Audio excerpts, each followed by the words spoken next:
ನಮಸ್ಕಾರ. ಸಹಕಾರಿ ಟಿವಿಗೆ ಸ್ವಾಗತ. ಮೊದಲು ಮಾನವನಾಗು. ನಾನು ಎಚ್.ಎಸ್. ಸುಧೀಂದ್ರ ಕುಮಾರ್. ಮುಖ್ಯಾಂಶಗಳು. ಗುಜರಾತ್ ಬಜೆಟ್ನಲ್ಲಿ ಸಹಕಾರಿಗಳಿಗೆ 1830.22 ಕೋಟಿ ರು ಒತ್ತು.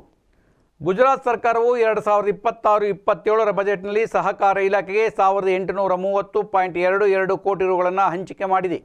ಇದು ರಾಜ್ಯದ ಸಹಕಾರಿ ವಲಯಕ್ಕೆ ಬಲವಾದ ಉತ್ತೇಜನ ನೀಡಿದೆ. ಗುಜರಾತ್ ವಿಧಾನಸಭೆಯಲ್ಲಿ ಬಜೆಟ್ ಮಂಡಿಸುತ್ತಾ ಗುಜರಾತ್ ಹಣಕಾಸು ಸಚಿವ ಕನುಭಾಯ್ ದೇಸಾಯಿ ಅವರು ಹಂಚಿಕೆಯ ಪ್ರಮುಖ ಭಾಗವು ರಾಜ್ಯದಾದ್ಯಂತ ಸಹಕಾರಿ ಸಂಸ್ಥೆಗಳಿಗೆ ಸಾಲ ಬೆಂಬಲ, ಸಬ್ಸಿಡಿಗಳು ಮತ್ತು ಆರ್ಥಿಕ ಸಹಾಯಕ್ಕಾಗಿ ಹೋಗುತ್ತದೆ ಎಂದು ಹೈಲೈಟ್ ಮಾಡಿದರು. ವೆಚ್ಚದ ಗಮನಾರ್ಹ ಪಾಲನ್ನು ಸಾಲ ರಚನೆಗಳನ್ನು ಬಲಪಡಿಸುವ ಮತ್ತು ಕೃಷಿ ಸಹಕಾರಿ ಸಂಸ್ಥೆಗಳನ್ನು ಬೆಂಬಲಿಸುವ ಕಡೆಗೆ ನಿರ್ದೇಶಿಸಲಾಗಿದೆ.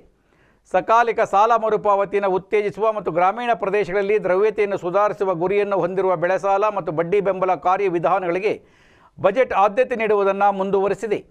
ತಳಮಟ್ಟದಲ್ಲಿ ರೈತರಿಗೆ ಸೇವೆ ಸಲ್ಲಿಸುವ ಸಹಕಾರಿ ಸಾಲ ಸಂಸ್ಥೆಗಳ ಆರ್ಥಿಕ ಆರೋಗ್ಯವನ್ನು ಬಲಪಡಿಸುವತ್ತ ಒತ್ತು ನೀಡಲಾಗಿದೆ. ಸಹಕಾರಿ ಪರಿಸರ ವ್ಯವಸ್ಥೆಯನ್ನು ಆಧುನೀಕರಿಸಲು ಸಹಕಾರಿ ಸಂಘಗಳನ್ನು ಹೆಚ್ಚು ಬಹುಕ್ರಿಯಾತ್ಮಕ ಮತ್ತು ಪರಿಣಾಮಕಾರಿಯಾಗಿ ಮಾಡಲು ಸರ್ಕಾರವು 112 ಕೋಟಿ ರುಗಳನ್ನು ಮೀಸಲಿಟ್ಟಿದೆ.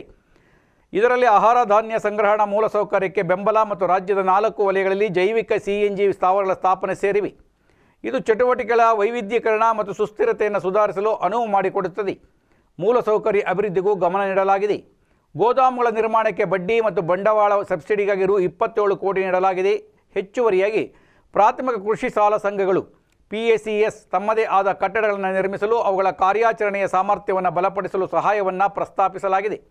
ಇದಲ್ಲದೆ ಸಕರ್ ಯೋಜನೆಯಡಿಯಲ್ಲಿ ಸಾಮಾನ್ಯ ಮತ್ತು ಬುಡಕಟ್ಟು ಪ್ರದೇಶಗಳಲ್ಲಿ ಸಕ್ಕರೆ ಸಹಕಾರ ಸಂಘಗಳಿಗೆ ಸಾಲಗಳ ಮೇಲಿನ ಬಡ್ಡಿ ಪರಿಹಾರವನ್ನು ಒದಗಿಸಲು ರು 10 ಕೋಟಿ ಹಂಚಿಕೆ ಮಾಡಲಾಗಿದೆ.